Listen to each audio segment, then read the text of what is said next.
Hi friends, welcome to aunty's kitchen. ഇന്ന് ഞാനൊരു special പായസമാണ് ഉണ്ടാക്കുന്നത്. ഇത് എൻ്റെ അനിയൻ ഷെഫ് ബ്ലെസ്സി പറഞ്ഞു തന്ന ഒരു വിഭവമാണ്. അവനത് പറഞ്ഞപ്പോൾ ഈ പായസത്തിന് ടേസ്റ്റ് ഉണ്ടാവുമോ എന്നെനിക്കൊരു സംശയമായിരുന്നു.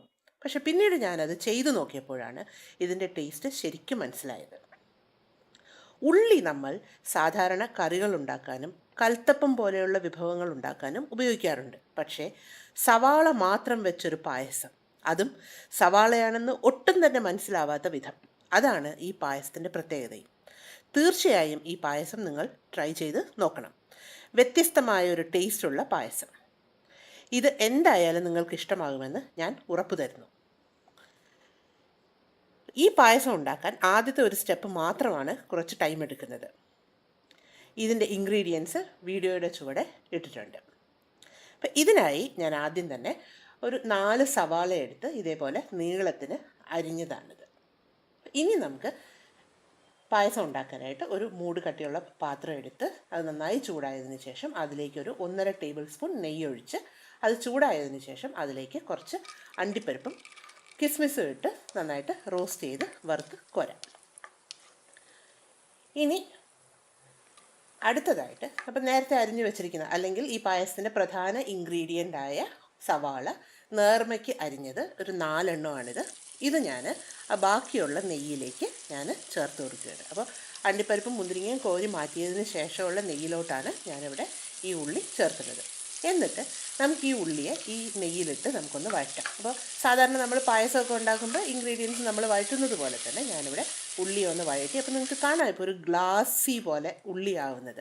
വറുത്ത് ബ്രൗൺ കളർ ആക്കണ്ട, ഇതേപോലെ ഒരു ഗ്ലാസി കളർ വരുന്ന ഈ ഒരു പാകം, ഈ പാകത്തിലാണ് ഇവിടെ ഞാൻ വെള്ളം, അപ്പോൾ ഞാനൊരു 2 കപ്പ് വെള്ളമാണ് ഈ ഉള്ളിയിലോട്ട് ചേർക്കുന്നത്. അതായത് നമ്മൾ എടുത്തിരിക്കുന്ന ഉള്ളി മുഴുവനും മുങ്ങി നിൽക്കുന്ന രീതിയിൽ വെള്ളം ചേർക്കുക, അതാണ് ഞാൻ ചെയ്യുന്നത്. അപ്പോൾ അതുകൊണ്ടാണ് ഞാനിവിടെ 2 കപ്പ് വെള്ളം ഈ ഉള്ളിയിലേക്ക് ചേർക്കുന്നത്. അപ്പോൾ ഇനി ഈ വെള്ളം എന്തിനാണ് ഉള്ളിയിലോട്ട് ചേർക്കുന്നതെന്ന് വെച്ചാൽ, സാധാരണ ഉള്ളി നമ്മൾ വേവിക്കുമ്പോൾ അല്ലെങ്കിൽ ഉള്ളി നമ്മൾ എന്തിന് ചേർത്ത് കഴിഞ്ഞാൽ ഉള്ളിയുടെ ആ ഒരു മണം, സവാളയുടെ ഒരു നല്ല കുത്തുന്ന മണം ഉണ്ടാവും. അപ്പോൾ ആ ഒരു മണം പോകാൻ വേണ്ടിയിട്ടാണ്, അല്ലെങ്കിൽ അതൊന്ന് കുറയ്ക്കാൻ വേണ്ടിയിട്ടാണ് നമ്മൾ ഈ ആദ്യം നെയ്യിൽ വഴറ്റിയ ഉള്ളിയെ ഞാൻ വെള്ളം ഒഴിച്ച് തിളപ്പിക്കുന്നത്.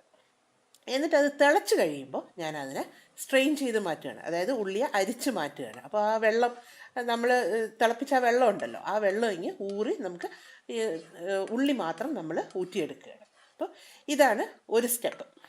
അപ്പം ഈ ഒരു സ്റ്റെപ്പ്, അതായത് ഉള്ളിയെ നമ്മൾ വഴറ്റിയിട്ട് ഈ വെള്ളം മുഴുവൻ ഊറ്റിയെടുക്കുന്ന ഈ ഒരു സ്റ്റെപ്പ് ഞാൻ ഇനിയും ഒരു 2 പ്രാവശ്യം കൂടെ ചെയ്യും. അതായത് ഈ ഉള്ളി ഇപ്പോൾ വഴറ്റിയെടുത്തിരിക്കുന്ന അതായത് ഊറ്റിയെടുത്തിരിക്കുന്ന ഈ ഉള്ളിയെ ഞാൻ വീണ്ടും നമ്മൾ നേരത്തെ ആ വെച്ച പാൻ ഉണ്ടല്ലോ, ആ പാനിലോട്ട് തന്നെ ഇടുകയാണ്. നെയ്യൊന്നും ചേർക്കണ്ട. ഇനി ഈ പാനിലോട്ട് തന്നെ ഈ ഉള്ളിയെ ചേർത്തിട്ട് വീണ്ടും വെള്ളം ഒഴിക്കുക. അതായത് നേരത്തെ നമ്മൾ 2 കപ്പ് വെള്ളം ഒഴിച്ചു, അതേപോലെ തന്നെ പുതിയതായിട്ട് ഫ്രഷായിട്ട് 2 കപ്പ് വെള്ളം ഒഴിച്ചു കൊടുക്കുക. എന്നിട്ട് വീണ്ടും ഇതിനെ തിളപ്പിക്കുക വെള്ളത്തിലിട്ടിട്ട്. അപ്പോൾ നമ്മുടെ ആ ഉള്ളിയിൽ നിന്നുള്ള ആ ഫ്ലേവർ മുഴുവനും വീണ്ടും ഇറങ്ങും. അപ്പോൾ ഇതേപോലെ ഈ ഒരു സ്റ്റെപ്പ് ഞാൻ 3 പ്രാവശ്യം ചെയ്യുകയാണ്. അതായത് വെള്ളം ഒഴിക്കുക, തിളപ്പിക്കുക, ഊറ്റുക, അങ്ങനെ 3 പ്രാവശ്യം ഞാനിങ്ങനെ ഊറ്റുകയാണ്. അപ്പോൾ 3 പ്രാവശ്യം ഊറ്റിയതിന് ശേഷമുള്ള ഉള്ളിയാണ് ഇനി നമുക്ക് കാണാവുന്നത്. അപ്പോൾ ഇതിപ്പോൾ 2ാമത്തെ സ്റ്റെപ്പ് ചെയ്തു. അപ്പോൾ ഇത് 3ാമത്തതും ചെയ്തതിന് ശേഷമുള്ള ഉള്ളി. അപ്പോൾ ഇത് 4 ഉള്ളി അരിഞ്ഞ് വഴറ്റി ഊറ്റിയെടുത്തതാണ്.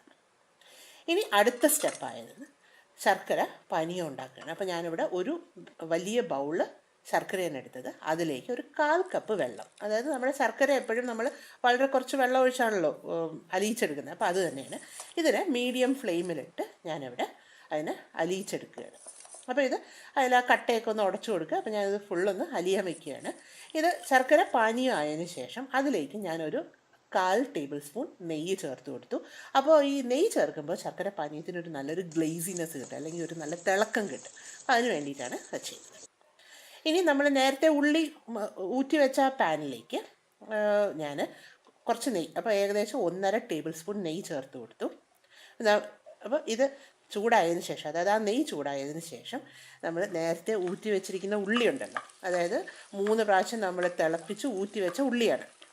അപ്പോൾ ഈ ഉള്ളിയെ ഞാനിതിലോട്ട് ചേർത്ത് കൊടുക്കുകയാണ്. അപ്പോൾ ഇവിടെ നിന്നാണ് ഇനി നമ്മുടെ പായസത്തിൻ്റെ സ്റ്റെപ്പ്.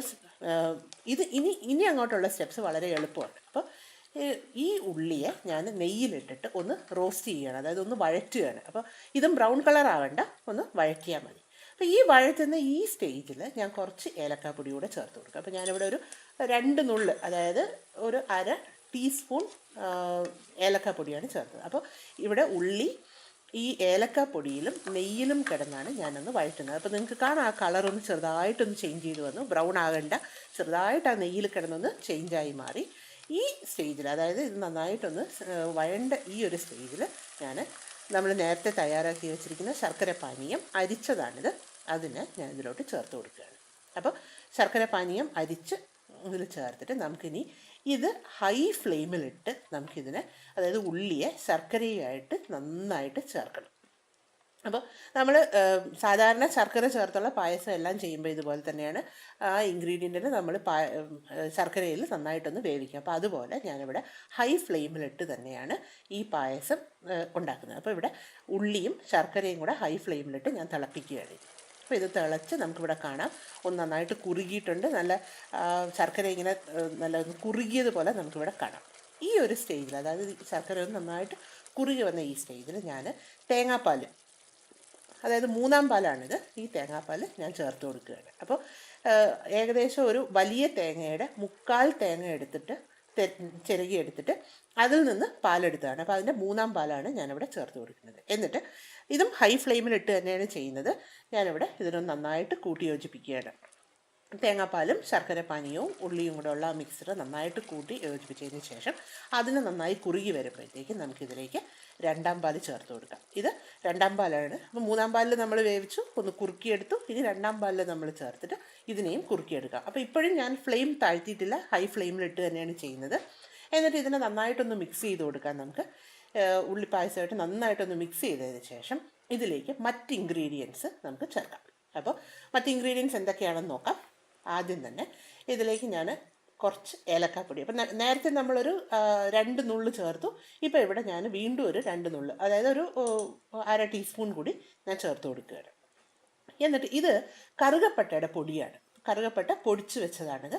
ഇത് ഫ്രഷായിട്ട് പൊടിച്ചതാണ്. കറുകപ്പട്ട പൊടിയും കൂടി ഞാൻ ഒരു 1/2 ടീസ്പൂൺ കറുകപ്പട്ട പൊടിയും ചേർത്ത് കൊടുത്തു. അപ്പോൾ ഇനി അടുത്തത്, അതായത് ഇത് രണ്ടും ചേർത്തൊന്ന് ഇളക്കുക. എന്നിട്ട് ഇനി അടുത്തതായിട്ട് ഞാൻ ചേർക്കുന്നത് ഇഞ്ചി നീരാണ്. അതായത് ഫ്രഷായ ഇഞ്ചി ചതച്ച് അതിനെ നീരാക്കി എടുത്തതാണ്.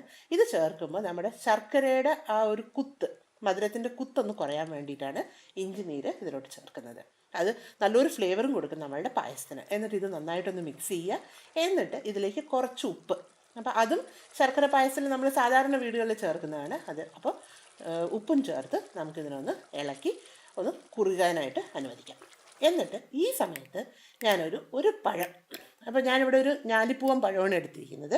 അതിന് ഞാനൊരു സ്പൂണ് വെച്ച് അതിനൊന്ന് ഉടച്ചെടുക്കുകയാണ്. അപ്പോൾ നമ്മൾ സാധാരണ കുട്ടികൾക്കൊക്കെ കൊടുക്കാൻ വേണ്ടിയിട്ട് പഴമൊന്നും ഇങ്ങനെ ഉടയ്ക്കാറുണ്ടല്ലോ, അതേപോലെ ഞാനിവിടെ സ്പൂണ് വെച്ച് ഇതിനൊന്ന് പഴത്തിന് നന്നായിട്ടൊന്ന് ഉടച്ചു കൊടുക്കുകയാണ്. അപ്പോൾ ഇത് വേണമെങ്കിൽ മിക്സിയിലിട്ട് ചെയ്യാം. അപ്പം നന്നായിട്ട് ഉടഞ്ഞു പോകും. നമ്മൾ സ്പൂൺ വെച്ചാകുമ്പോൾ ഒരു ചെറിയ ചെറിയ പീസസ് ആയിട്ട് നമുക്ക് പായസം കുടിക്കുമ്പോൾ ഒന്ന് കടിക്കാൻ കിട്ടും. അപ്പോൾ അതിന് വേണ്ടിയിട്ടാണ് ഞാൻ സ്പൂൺ വെച്ച് ചെയ്തത്. എന്നിട്ട് ഈ ഒരു പഴം ഉടച്ചതും കൂടി നമുക്ക് ഈ പായസത്തിലോട്ട് നന്നായിട്ട് ചേർത്ത് കൊടുക്കുക. അപ്പോൾ അത് നന്നായിട്ട് ചേർക്കുക, അതായത് നന്നായിട്ടൊന്ന് ഇളക്കി അതിന് കട്ടയായിട്ടുള്ളതിനൊക്കെ ഒന്ന് ഉടച്ച് നമുക്ക് ഈ ശർക്കരയിലോട്ട് നമുക്ക് ചേർത്ത് കൊടുക്കാം. എന്നിട്ട് ഇതിനൊന്ന് മീഡിയം ഫ്ലെയിമിലിട്ടാണ് ഞാനിവിടെ തിളപ്പിക്കുന്നത്. എന്നിട്ട് ഇനി നല്ല ഫ്ലെയിം നന്നായി താഴ്ത്തി വെച്ചിട്ട് അതിലേക്ക് ഞാൻ 1-ാം പാൽ ചേർക്കുകയാണ്. അപ്പോൾ ഇത് ഞാൻ നേരത്തെ പറഞ്ഞു 1/4 തേങ്ങയാണ് എടുത്തിരിക്കുന്നത്, അതിൻ്റെ പാലാണ്, 1-ാം പാലാണ് ഞാനിപ്പോൾ ഈ ചേർത്തത്. ഇപ്പോൾ പ്രത്യേകം ശ്രദ്ധിക്കേണ്ടത് ഫ്ലെയിം ഏറ്റവും താഴെ, അതായത് സിമ്മറിൽ വെച്ച് വേണം ഇത് ചേർക്കാൻ. എന്നിട്ട് ഇത് നന്നായിട്ട് ഒന്ന് കൂട്ടി യോജിപ്പിക്കാം നമുക്ക്.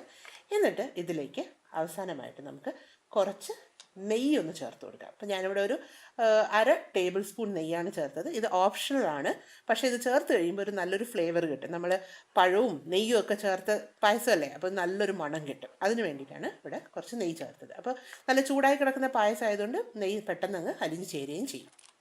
ഇനി നമ്മൾ നേരത്തെ റോസ്റ്റ് ചെയ്ത് വെച്ചിരിക്കുന്ന അണ്ടിപ്പരിപ്പും മുന്തിരിങ്ങയും ഇട്ട് നമുക്കിതിലോട്ട് ഒന്ന് ഗാർണിഷ് ചെയ്ത് കൊടുക്കാം. എന്നിട്ട് ആ ഒന്ന് തിളയൊന്ന് വരാൻ വേണ്ടിയിട്ട്, ജസ്റ്റ് ഒന്ന് ആ തിളയൊന്ന് വരാൻ വേണ്ടി വെയിറ്റ് ചെയ്യുക. എന്നിട്ട് നമുക്ക് തീ ഓഫ് ചെയ്യാം.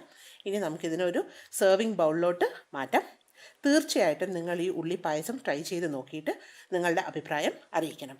ഈ വീഡിയോ ഇഷ്ടപ്പെട്ടാൽ നിങ്ങൾ ലൈക്ക് ചെയ്യാനും ഷെയർ ചെയ്യാനും മറക്കരുത്.